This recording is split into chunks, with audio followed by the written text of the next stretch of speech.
Boa tarde, meu oitavo ano. Espero que vocês estejam bem. Eu estou bem e espero que vocês estejam cumprindo aí as regras do isolamento social para que a gente possa enfrentar essa grave pandemia. Bom, eu quero antes de tudo quero agradecer a todos os alunos e alunas que fizeram as atividades propostas na aula de história. É, e aí quero dizer que eu estou ainda aguardando, né, a chegada de alguns alunos e alunas que não me deram oi, não conversaram comigo, não falaram nada. Bom, gente, é importante que vocês entendam a necessidade de que vocês façam as atividades e também que vocês marquem presença durante as aulas, né? Que você responda aos professores e às professoras, que quando eles perguntam quem está presente, para mandar um oi, mandar uma boa tarde, mandar um bom dia, porque é dessa maneira que a gente vai dando presença para você. Então, se você está lá, pelo menos se você está ainda assistindo às aulas, assistindo o vídeo que eu tenho postado aqui no grupo, mas se você não me der um oi, se você não falar comigo, eu não sei que você está aí. Então é importante que você se comunique durante as aulas, que você então você possa interagir através desse aplicativo que é o WhatsApp, que a gente possa aí então dar a presença e também corrigir as atividades que estão sendo propostas. Eu vou falar um pouquinho a respeito das questões que eu propus na semana passada, né? E aí juntos a gente pode fazer uma correção, né? Já anotei todas as pessoas que fizeram, fica tranquilo quem fez. E estou aguardando também aqueles ainda que quiserem fazer atividade, eu estou recebendo, tá bom? E assim, aqueles que ainda não me falaram oi, porque eu não pude salvar o contato, por favor, manda um oi para mim, fala um boa tarde aí, senão eu fico carente demais, fico muito triste. E eu quero que você e, claro, eu quero que a gente consiga, né, e você também, a gente dê conta de, de- desse aprendizado à distância. Então você precisa da presença, você precisa da nota, e eu estou disposto aqui a te ajudar de qualquer maneira, tá bom? Para que você tenha essa nota e de qualquer maneira não, né? Você tem que fazer pelo menos e aí também me dá um oi, né? De qualquer maneira, mas que você possa ter essa presença e possa ter essa nota, tá bom? Então eu estou aguardando aqueles ainda que não falaram comigo, por favor, venha falar comigo aqui. Estou aqui te aguardando, tá bom? Bom, sobre Revolução Industrial, por ser um assunto muito complexo e muito importante dentro da história da humanidade, então a gente vai ficar um pouquinho mais nesse tema.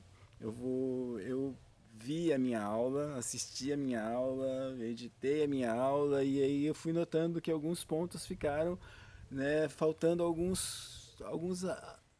vamos dizer assim, alguns arremates, né, para que você possa ter uma dimensão maior do que foi essa revolução. Espero que você tenha entendido o que é uma revolução e por que recebe esse nome, né, como foi dito na aula anterior, né, toda revolução ela muda drasticamente a vida das pessoas, ela muda a vida, né, ela muda a humanidade por conta de ser uma revolução.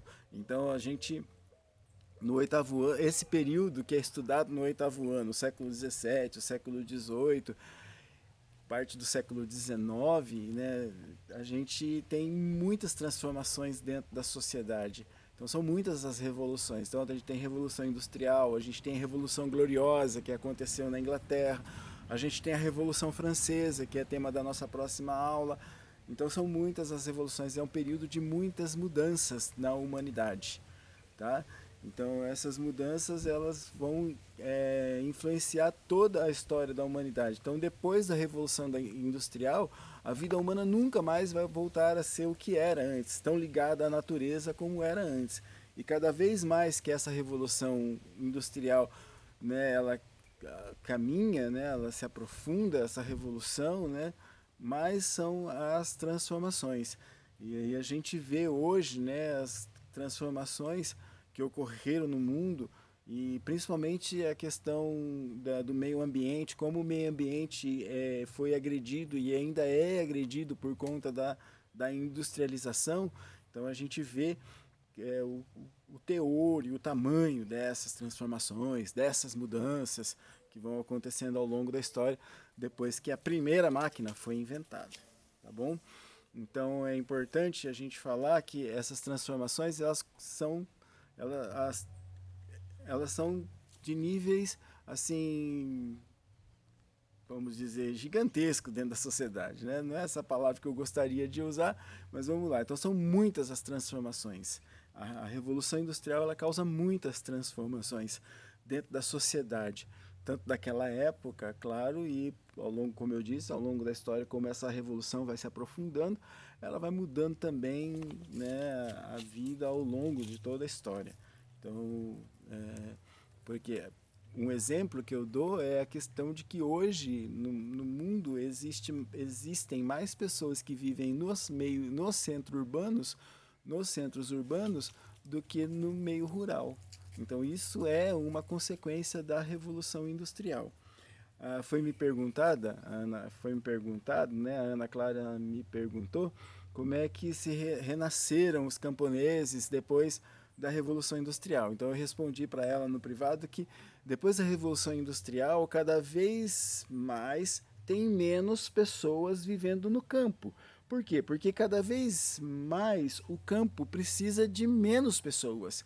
Então, um dos exemplos que eu citei para a Ana Clara foi que há pouco tempo atrás, né, um pouco mais de 10 anos atrás, a nossa região aqui é uma região que tem muita plantação de cana-de-açúcar, né? Então, há pouco tempo atrás, a cana-de-açúcar ela era cortada pelos trabalhadores rurais, né? Então, os trabalhadores rurais, eles cortavam no facão a cana-de-açúcar, né? Um trabalho extremamente árduo. Mas o que, que acontece hoje? Hoje, né, o corte da cana-de-açúcar, ele é totalmente feito por máquinas. Então, quando o trabalhador rural ele fazia o corte da cana-de-açúcar, essa cana-de-açúcar ela tinha que ser ela tinha que ser queimada, né? Ela queimava a palha de açúcar. Então, eram grandes incêndios na área rural, a quem assiste.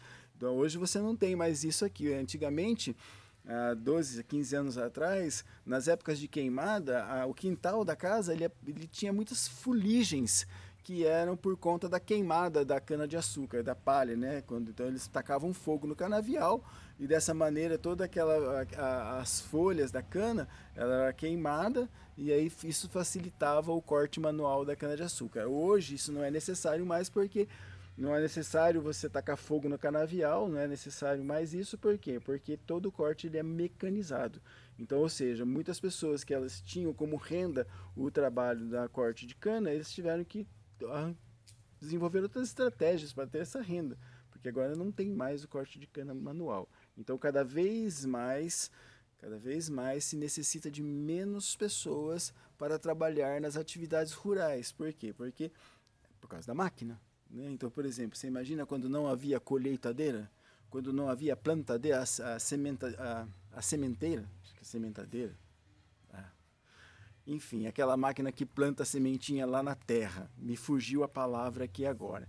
Então, assim, imagina, então todas essas são máquinas que auxiliam, né, no trabalho rural. Então, assim, cada vez, como eu disse, cada vez mais tem menos gente trabalhando no campo. Então, pera aí que agora minha filhinha precisa de atenção aqui. Eu vou parar um pouco esse vídeo. Papai, Diga, filha, pera um pouquinho só. depois que você terminar o seu vídeo, você pode me... Voltando aqui, então, continuando a nossa aula sobre Revolução Industrial. Bom, a gente viu na outra aula que no início da Revolução Industrial, os direitos trabalhistas eles não existiam. Né? Então, assim, o trabalhador era extremamente explorado pelo patrão, né? Pelo proprietário, pelo industrial, pelo dono da fábrica. Ele era extremamente explorado, de maneira que ele trabalhava muitas horas por dia, tinha uma jornada de trabalho muito grande, chegando a alcançar 16, 18 horas por dia de trabalho. E é claro que assim, a ideia do industrial, daquele que produz, é que ele tem maior lucro quando ele paga menos aos seus trabalhadores. Então é por isso que havia muita exploração. Isso mudou, né? Então são coisas que a gente faz, provocações que a gente faz, né, ligando o passado aos dias de hoje. É claro que lá, desde o início da Revolução Industrial até os dias de hoje, é claro que muitas coisas mudaram. Inclusive, os trabalhadores adquiriram muitos direitos. Mas será que o trabalhador deixou de ser explorado? Bom, são perguntas muito importantes que nós devemos fazer hoje. Bom, nessa época do surgimento das máquinas, né, no momento da Revolução Industrial, é importante que você entenda o surgimento de uma nova classe. Por quê? Se não existia a indústria, não existia o operário, não existia esse operário, o trabalhador da indústria. Né? Então é uma classe social que nasce nesse momento da Revolução Industrial, que é o operariado. E também a gente pode chamar de proletariado, o proletário. Nossa, por que eu estou tendo tanta dificuldade de falar essa palavra proletário? Proletário, pronto. Melhor assim, né? Proletário. Então a palavra proletário vem de prole, que significa filhos, né? Então assim, claro, é um termo que nasceu, vamos dizer assim, de um preconceito, porque se dizia que os pobres eles tinham muitos filhos, eles tinham uma prole muito grande. Então aí todos os trabalhadores, operários, né, os pobres da cidade, então ficaram então conhecidos como proletários, o proletariado. Bom, e diferente, em oposição, vamos dizer assim, a essa classe, nós temos o surgimento de uma outra classe, né? Então nós temos uma sociedade dividida em dois, ou se você não é proletário, você é um burguês. Então, se você é um burguês, você é rico, você não é um proletário, né? Então, quem é o dono da indústria? É o burguês. Quem é o trabalhador que vende a sua mão de obra para a indústria? É o proletário, tá? É o pobre operário. Então esse é aquele que vende a sua mão de obra para a indústria. O que esse proletário tem? Nada. A não ser a sua mão de obra que ele vende. Vende em troca do quê? Ele vende em troca de um salário. Então ele é um assalariado. Então veja, então no proletário, o proletário é o operário, ele é o assalariado, é aquele que vende a sua mão de obra para quem? Para o burguês, que é o industrial, é o industriário, aquele que tem a indústria. Tá? Esse cara, ele é o burguês e ele é o dono dos meios de produção. O que são meios de produção, professor? Meios de produção são, por exemplo, a máquina, o lugar onde a máquina está, por exemplo, né? A fábrica. Então esses são os meios de produção que ele produz. Ele produz mercadoria e ele produz mercadoria se apropriando do trabalho do operário, que vende esse trabalho, que vende a sua mão de obra vende a sua mão de obra por um salário. Geralmente, esse salário ele não representa, claro que não, a produção desse trabalhador. Ele recebe muito menos do que ele produz. Por quê? Porque o burguês se apropria da produção desse trabalhador. Então, que é o lucro, né, que é gerado através do trabalho desse operário, desse proletário. Tá? Entendido? Espero que sim. É um pouco complicado, mas acho que você entendeu. Né? Então, veja, a partir da Revolução Industrial, nós temos o surgimento de uma nova classe social. Qual classe é essa? É o proletário. Tá? Esse proletário, a única coisa que ele tem é a sua mão de obra, que ele vende. Vende por um salário. Tá? Então, é uma nova relação que começa a surgir dentro, né, da sociedade, essa relação de pessoas que vendem a sua mão de obra em troco de um salário. Tá? Então, hoje em dia, isso é muito natural, parece que isso sempre existiu. A gente olha hoje, meu pai, minha mãe trabalham, eles vendem a sua mão de obra, isso está muito naturalizado dentro da nossa sociedade. Mas isso teve um início, isso começou em algum momento, e esse momento foi justamente o início da Revolução Industrial. Ali começa, estou fazendo assim por causa dos mosquitinhos, vamos espantar os mosquitinhos, sai para lá mosquitinho. Esqueci de passar o repelente antes de fazer esse filme. Bom, então continuando.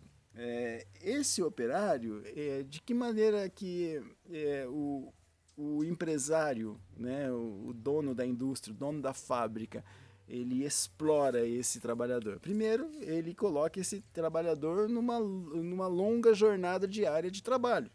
Segundo, ele paga pouco para esse trabalhador, né? Então, tudo que o empresário puder fazer para reduzir os gastos com o trabalhador, ele faz. Por quê? Porque dessa maneira ele aumenta o seu lucro. Então, aí é muito importante porque você entender isso, porque daí você entende que a classe do proletário e a classe do burguês, do dono da fábrica, do dono do meio de produção, são classes que se chocam. Elas estão em combate, estão numa luta de classes. Por quê? Porque Eu não o quero mais comer burguês... essa maçã. Eu não quero mais comer. Tá com gosto horrível.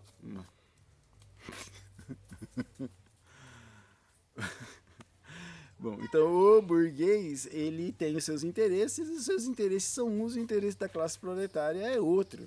Então são classes antagônicas, entendeu? São forças antagônicas. E é importante que você entenda isso, porque mais para frente a gente vai estudar as ideologias que se formaram no século XIX, e aí você vai entender que vai ter um filósofo que ele vai dizer isso, né? Que a classe proletária ela está em disputa com a classe burguesa, porque são interesses diferentes. O trabalhador ele quer ter acesso à riqueza, mas quem tem só o acesso à riqueza são os donos do meio de produção.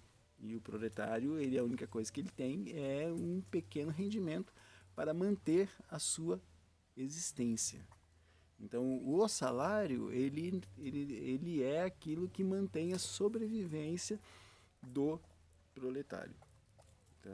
E muitas vezes esse salário, ele não é adequado para manter essa sobrevivência. Às vezes o cara ganha menos do que seria necessário para ter uma vida digna.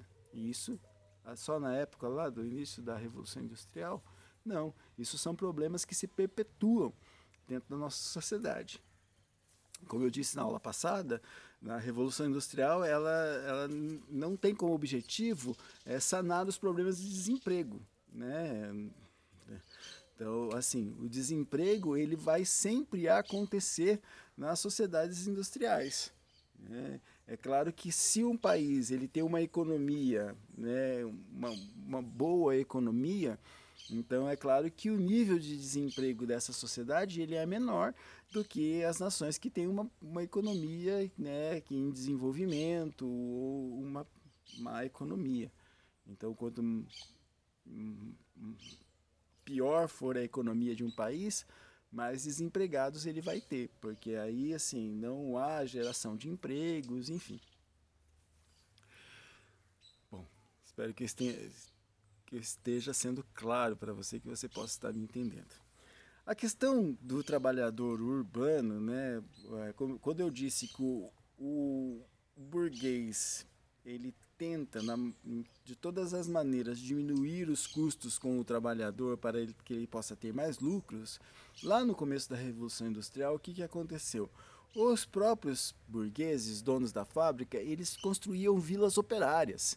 E essas vilas operárias elas ficavam perto das fábricas. E esse industrial, ele não só ganhava com o trabalho do trabalhador, com o trabalho feito pelo trabalhador, pelo operário, mas também, por exemplo, ele construía essas vilas operárias, ele construía casas, né, precárias, né, muito ruins, e ainda cobrava aluguel desses trabalhadores, né? Então ele fazia com que o trabalhador morasse perto das fábricas, né? E isso garantia a esse industrial que esse trabalhador não tivesse problemas para chegar no seu local de trabalho, e fazia com que também o trabalhador não precisasse de transporte para chegar até esse trabalho, enfim. Então são as chamadas vilas operárias. Essas vilas operárias, como já foi dito na aula passada, faltava a elas saneamento básico, muitas pessoas viviam na mesma casa, em pouquíssimos cômodos. Mudou hoje, é diferente hoje. Se a gente pegar, por exemplo, as comunidades mais pobres das grandes cidades, os grandes centros como São Paulo, Rio de Janeiro, Belo Horizonte, a gente vai ver que isso não mudou, né? E aí você vai ver que grande parcela da população, ela está, né, vamos dizer assim, lá vive, né, em condições que são, na maior parte das vezes, degradantes. Né? Então, são comunidades que não têm saneamento básico, comunidades que falta água, né, durante grande parte do dia. Então, assim, são muitos os problemas enfrentados pela população. Né? E isso, né, é claro que, como eu disse, em países mais desenvolvidos, em países mais ricos, esses problemas, de certa forma, eles são menores do que, como exemplo, o nosso país, que é um país em desenvolvimento, um país que tem uma economia muito fragilizada e onde, que principalmente, eu vou dizer uma coisa muito séria, onde as relações de trabalho, ou seja, a relação entre o patrão e o trabalhador, são muito ruins. Né? Então, assim, você vê os trabalhadores brasileiros extremamente fragilizados e com relações de trabalho muito precárias, muito ruins, né? Contratos de trabalho muito ruins, que na maior parte das vezes são contratos de trabalho em que o trabalhador tem pouquíssimas garantias. Tá? Então, e isso tem sido pior nos últimos anos por conta de algumas reformas que aconteceram dentro da nossa sociedade brasileira, que são duas: a reforma trabalhista e a reforma da Previdência. São duas reformas que aconteceram nos últimos anos, nos últimos 3 anos, que tornaram ainda pior a situação do trabalhador brasileiro. Uma dessas reformas, a reforma trabalhista, ela retirou direitos que eram dos trabalhadores, né? E a reforma da Previdência, que é, no meu ponto de vista, ainda mais cruel, né? Se juntada a reforma trabalhista e a reforma da Previdência, as duas juntas, elas são muito cruéis. Por quê? Porque diminui a possibilidade do trabalhador ter uma aposentadoria digna e ter tempo suficiente para usufruir do fruto do seu trabalho, de uma vida toda. Né? Então, essas duas reformas foram muito cruéis para o trabalhador brasileiro. Por quê, professor? Por que elas aconteceram, então? Simples. Quem é que faz as leis no nosso país? Quem faz as leis no nosso país é o Congresso Nacional, a Câmara dos Deputados e o Senado. Quem são os deputados e quem são os senadores? Hoje, quem são os deputados e os senadores são representantes do patronato, dos patrões, não são representantes dos trabalhadores. Então, por isso que as leis votadas nessas casas, elas tendem a agradar muito mais a classe do patrão do que a classe do trabalhador, simplesmente por conta disso. Então é importante o povo brasileiro ter noção na hora de votar, porque se o povo brasileiro vota só em patrão, vota só no burguês, vota só naquele que é o industrial, o proprietário, aquele que é o dono dos meios de produção, essas pessoas facilmente claramente elas vão fazer leis que beneficiam a sua classe e não a classe dos trabalhadores. Percebe, então, a disputa de classes? Percebe que existe uma disputa entre os trabalhadores e os patrões? Compreende isso? Bom, voltando a falar lá do início da Revolução Industrial, é importante que você saiba que naquela época não existia a noção de infância. O que quer dizer isso, professor? Que não existia criança? Não, existiam crianças. O que não existia era a noção de infância. Então, quando não existe a noção de infância, a criança ela é um trabalhador. A partir do momento que ela consegue carregar uma ferramenta dentro de uma fábrica, ela pode ser contratada. Então, dentro das fábricas, tinham crianças de 6, 7, 8, 9 anos trabalhando. E essas crianças estavam expostas a vários tipos de abuso. Né? Porque, imagina, viver num local onde tem muitos adultos, né? Imagina, elas sofriam abusos que iam desde abusos sexuais a castigos físicos. Crianças que eram chicoteadas dentro das fábricas, que, né, Bom, enfim, eram vários os abusos. Então, por quê? Porque não existia essa noção de infância. Hoje existe essa noção de infância. Então, acredita-se que hoje a criança não pode trabalhar, não deve trabalhar. Então, inclusive, tem uma musiquinha que você deve conhecer bastante. Criança não trabalha, criança dá trabalho, criança não trabalha. Exato. Hoje, se existe uma noção que a criança não pode trabalhar. Tá? Então essa noção ela é importante que as pessoas tenham essa noção porque a criança precisa da fase da infância. Então como se não tinha a noção de infância naquela época, os pais eles acreditavam que a criança conseguia trabalhar, ele já era um trabalhador e poderia ajudar na renda familiar. Então, naquela época, os pais não tinham noção de quão é importante para o desenvolvimento humano que a criança que fosse respeitada a fase da infância da criança. Que nessa fase a criança não trabalha, a criança dá trabalho. Tá? Então, bom, eu vou fazer um paralelo aqui, porque tem muitos pais, né, que querem que seus filhos não dê trabalho. E isso é impossível, toda criança dá trabalho, entendeu? Faz parte do papel da criança dar trabalho. Uma criança que não dá trabalho é porque ela pode perceber que se um dia a sua criança não está dando trabalho, pode saber que ela está moadinha, vai lá, mede a temperatura dela, porque ela deve estar com febre. Porque criança saudável, ela dá trabalho. E eu sou muito feliz que minha criança dá trabalho. Né? Quando ela dá trabalho é porque ela está saudável. Né? E eu gosto, prefiro quando eu fico chamando a atenção, não faça isso, não faça aquilo, cuidado para descer daí, para não cair, porque ela está bem, ela está saudável. E criança dá trabalho.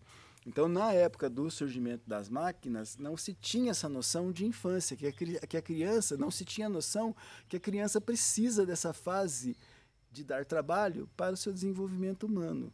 Então, muitas crianças eram exploradas dentro das fábricas. Né? Isso mudou? Eu pergunto para você, isso mudou? A gente tem garantida na nossa sociedade brasileira que as crianças não trabalham? A pergunta da aula vai ser isso hoje. O trabalho, a pesquisa de trabalho que você vai fazer hoje na nossa aula é justamente essa. O trabalho infantil no Brasil. Né? Se ele existe, qual é a porcentagem desse trabalho infantil, como isso afeta a vida das crianças. Tá? Então, hoje em dia, legalmente, a fábrica ela não pode contratar, a indústria, nenhum patrão pode contratar legalmente uma criança. A não ser que, assim, essa criança já tenha lá 14 anos, que ela esteja frequentando a escola, que ela seja contratada como um aprendiz e não como um trabalhador exclusivamente. Né, entendeu? Então, são algumas normas que garantem, né, legalmente garantem que a criança ela tenha o seu desenvolvimento na infância e na adolescência garantidos por lei. Isso é na lei. Mas é claro que no Brasil existem muitos lugares onde as crianças são exploradas. Né? Ainda é claro que ela não tem um contrato de trabalho. Ela não tem um contrato de trabalho, mas isso não impede que ela seja explorada. Então, tem muitos lugares no Brasil, né, por exemplo, nas carvoarias, no Mato Grosso do Sul, nas fazendas, né, nos sertões desse Brasil, desse nosso gigante Brasil, muitas crianças ainda são exploradas. Não só exploradas por pessoas que utilizam da sua mão de obra, mas também são exploradas pelos seus próprios pais. Né? São obrigadas pelos seus próprios pais a trabalharem. Por exemplo, uma criança que é obrigada pelos seus próprios pais, né, e obrigada pela condição da própria vida, né, dessa vida de desigualdade que se acentua cada vez mais por conta dessa revolução industrial. Né, então, hoje em dia, a gente tem uma desigualdade maior por conta da industrialização. Então, por conta dessa desigualdade, por conta da vida e por conta, muitas vezes, por ser obrigadas pelos seus pais, as crianças vão para a rua para pedir, enfim. É claro que eu não vou tocar nesse assunto de uma maneira que eu não, que assim, tocar com falta de delicadeza, porque eu sei que muitas pessoas, elas vivem condições de vidas extremas, muito difíceis, né? Inclusive, muitas pessoas que passam fome, né? E então, por conta do quê? Por conta da desigualdade social. Mas por que as pessoas passam fome? Será que a Terra, enquanto planeta, ela não tem condições de garantir alimentação para todos? Eu vou dizer para você, tem sim. A Terra tem garantia, a Terra ela é capaz de produzir alimento para todos os seres humanos. Mas por que a fome? Por conta da desigualdade social. Sabe você, quando você pega lá, deixa um pouquinho de comida no prato, você não, quando você vai jogar esse pouquinho de comida fora, seu pai e sua mãe não falam, não desperdiça comida, põe no prato aquilo que você come. Eles têm razão, é verdade, é uma coisa muito feia desperdiçar alimento.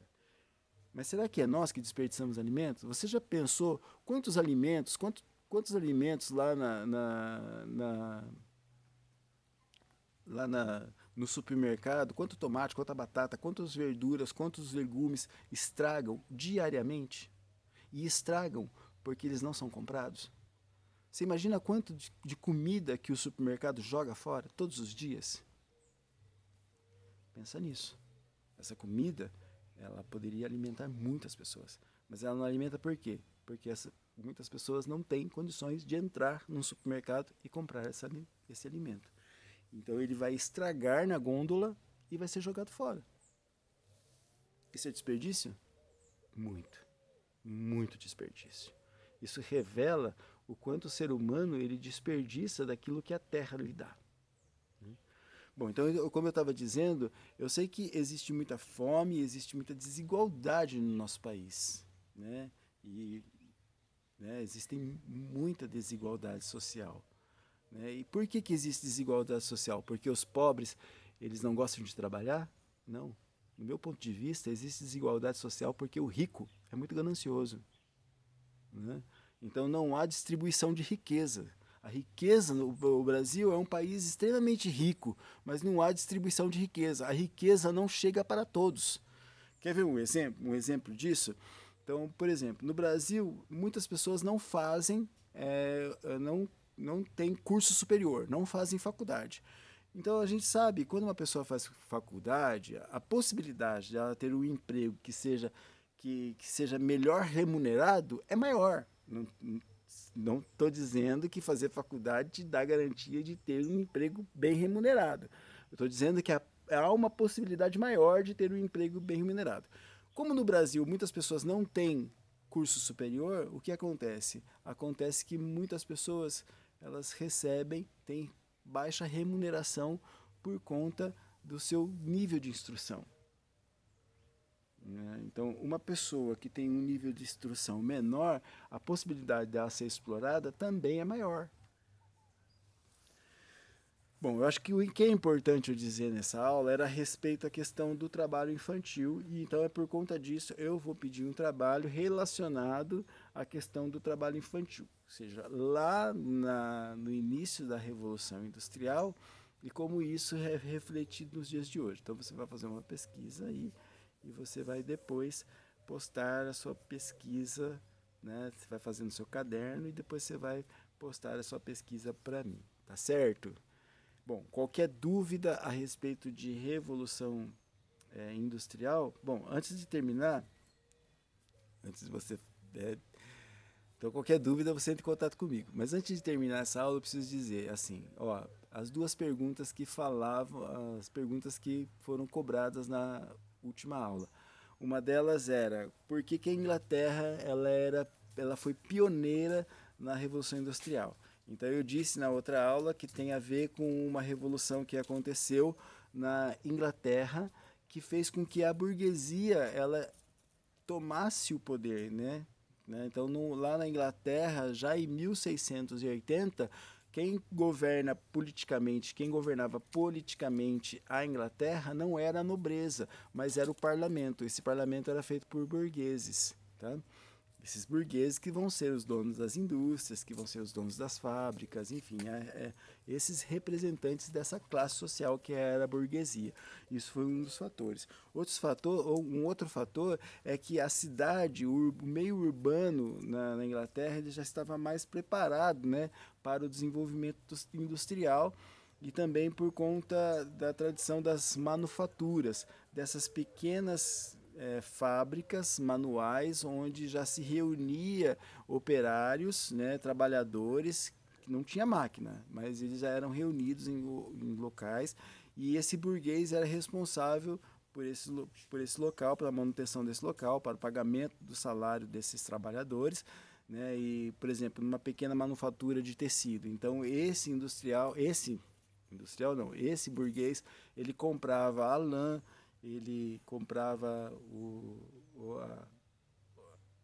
os engenhos de tecer, né, as máquinas de tecelagem manual, e ele também pagava esses trabalhadores e dentro desse espaço, né, chegava a lã e saía o tecido. Então foi mais fácil quando no surgimento das máquinas, as máquinas fossem introduzidas nesses locais. Um outro ponto muito importante que não foi tratado na minha aula passada, é importante falar aqui, é que na Revolução Industrial, a Inglaterra, ela foi pioneira também por causa da matéria-prima da indústria, que era principalmente o carvão. Não o carvão de fazer churrasco, não. É o carvão mineral. Então, a Inglaterra tinha grandes reservas de carvão mineral, que era a base, né, da indústria naquela época, né? Era a base energética da indústria naquela época, que era o carvão. Aí a gente vai ver que 100 anos depois do início da Revolução Industrial, a base energética ela muda. Qual que vem a ser a base energética depois de 100 anos? Ou ela é o petróleo ou é a energia elétrica. Mas no início da Revolução Industrial era o carvão mineral. E a Inglaterra tinha grandes reservas desse elemento, dessa matéria. Certo? Então é isso.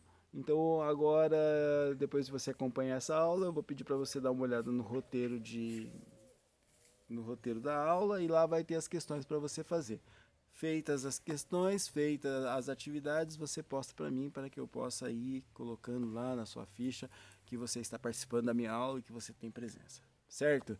Desejo a vocês uma boa tarde e uma excelente semana. E qualquer dúvida, eu estou aqui no meu WhatsApp. Você manda sua pergunta e eu tento responder, tá bom?